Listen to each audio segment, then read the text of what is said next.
Cruise news time. Well, it's still popping. It's still popping. We got some exciting stories today, a big milestone to celebrate, and one of the big players, they're back in the game. Let's talk about it.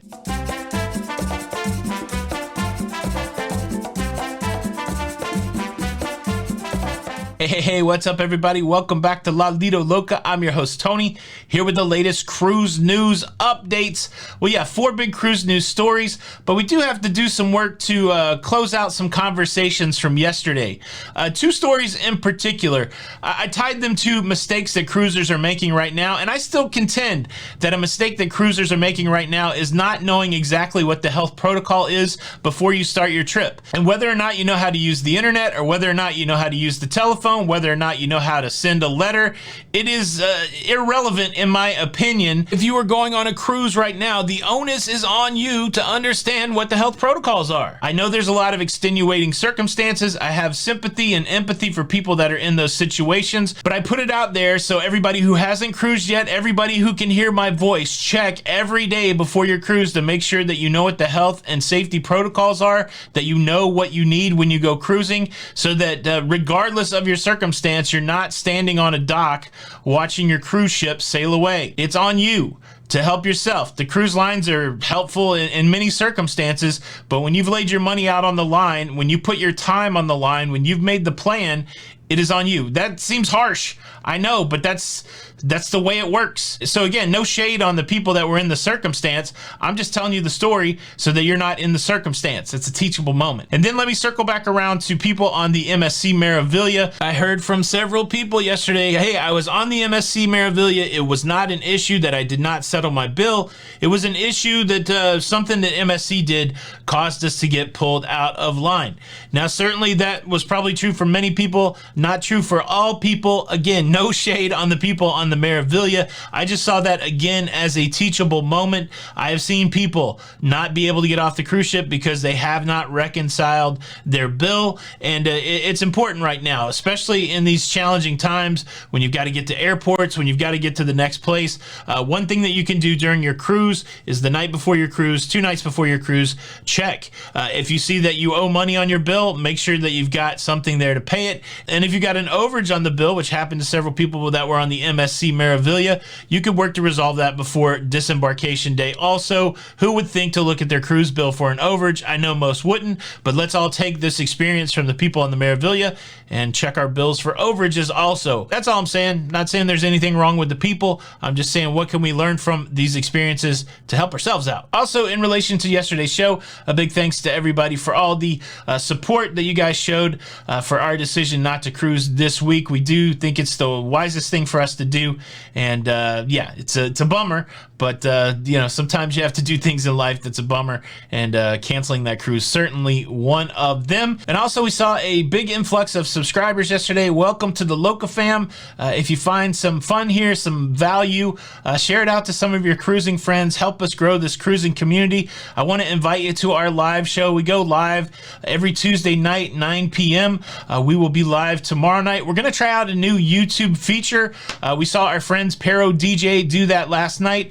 YouTube has opened up a new feature where chat in the live stream is only available to people who are subscribed to the channel. This feature is really interesting to me because it really, well, the promise of the feature is that it will cut down on just random people who are looking for lives to come in and be disruptive. So yeah, another great reason to subscribe to the channel, not only to stay updated on everything that's going on in cruising, but also so that you can participate in the live chat. So good time to sub up. Hit the notification bell. Now let's transition over to some cruise news. Let's kick it off with a big one. Norwegian Cruise Line finally back to cruising out of Florida, baby. Norwegian Cruise Line, the last of the big 3, talking about Carnival, Royal Caribbean, Norwegian, the last of the big 3 to start cruises out of Florida. They've been cruising for a little while. The end of July, they started cruising in the Mediterranean. They started their Alaska cruises earlier this month out of Seattle, but now out of Miami, the Norwegian gem, making cruises around the Caribbean, and it's significant because they're cruising with 100% vaccinated guests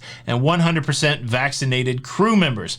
This is really the first of the big three that's able to pull that off, that commitment to 100% vaccinated guests, and they had to go to court to do it. There's an injunction in place against the Florida law that would prohibit them sailing this way, and they got it done, and they're out on the seas. They're getting ready to spend a week-long cruise in the Caribbean, going to Costa Maya, Cozumel, Roatan, and Harvest Key. And let's remember, during the cruise shutdown, Norwegian Cruise Line Holding CEO Frank Del Rio said that once they got started, once they got the green light from the CDC, that they would be able to stand up one cruise ship a week, taking them maybe half a year, 26 weeks to get all of their cruise ships going again. The Norwegian Gem represents the third ship that's rolled out for Norwegian Cruise Line, and I would anticipate as the weeks go on, we will see more and more cruise offerings from Norwegian. We'll keep a close eye on the Norwegian Gem as they begin their cruising season. Currently on the CDC color chart, they are green, meaning if there's no reported COVID cases on board, will they stay green? I'm loving this chart more and more. If you don't know what I'm talking about, if you're somebody that wants to keep up with the cruise ships that have reported cases, maybe your next cruise ship, I'll leave a link above to the video where I talk about exactly how to do that. So that story was the first Norwegian Cruise Line ship leaving out of Florida since the shutdown. Well, there's also another first.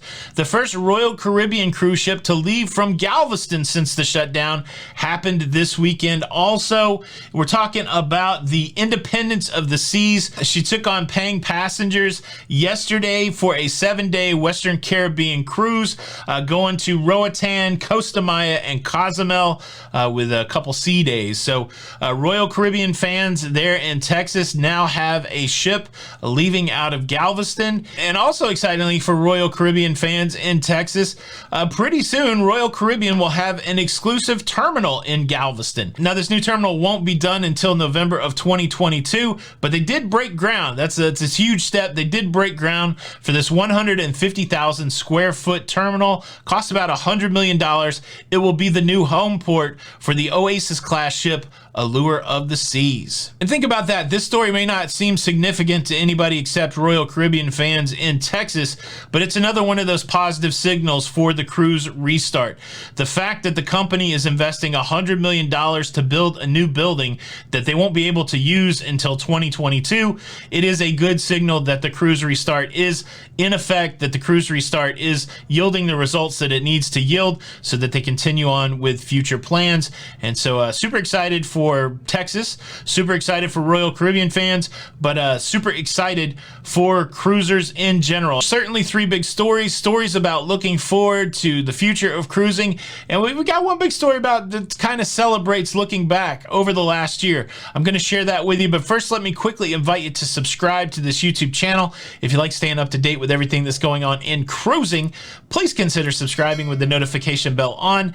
That way you don't miss out on any of these episodes. And as much as I want to move on, let me show you this little bit of information. Gary Bembridge, Tips for Travelers. He's keeping a list, a ranking, if you will, of cruise tubers. Of cruise content creators and how they're doing sub-wise, a sub-ranking as it were. And you might see somebody you know there at number 4. Jenny and I are holding down 4th place pretty strongly. And all I'm saying is, I know there's a lot of people out there that watch that aren't subscribed. You could move us up that list. It's not your responsibility, but you could. You could do it as a favor. Now, this list is really a good list because it's full of great content creators. If you're missing some of these people in your subscription box, go check out these channels. And let me say this is Gary Bembridge, Tips for Travelers, such quality content. If you're not on YouTube following Gary Bembridge, then where the heck you at?